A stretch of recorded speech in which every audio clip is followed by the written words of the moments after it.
C'est lundi et vous échangeriez bien le droit de boire un verre en terrasse contre 1 heure de sommeil en plus?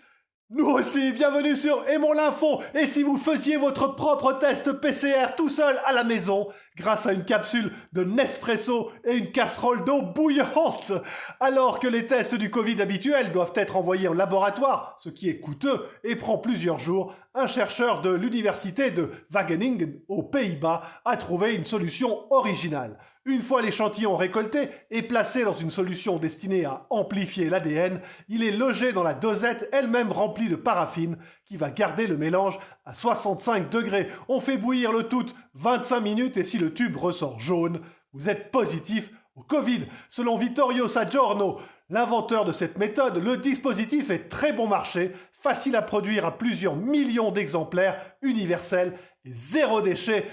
Ça donnerait presque envie de l'attraper ce truc pour faire le test. Toute autre chose pour continuer, la start-up X-Wing a réalisé le premier vol d'un avion porte-à-porte entièrement automatisé du départ de son hangar en passant par le décollage, le vol, l'atterrissage et le parquage final sur la piste. Seul un ordinateur était aux commandes du Cessna Caravan utilisé pour le test. Ce succès ouvre la voie aux avions cargo robotisés, le Cessna Caravan étant justement un des appareils préférés pour les livraisons sur de courtes distances.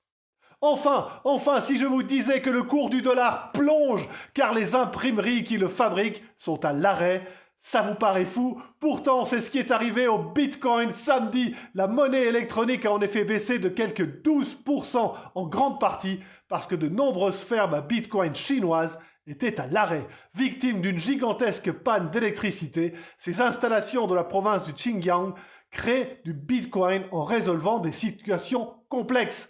Voilà qui en dit long sur la stabilité de tout le système. Quant à vous, prenez bien soin de vous.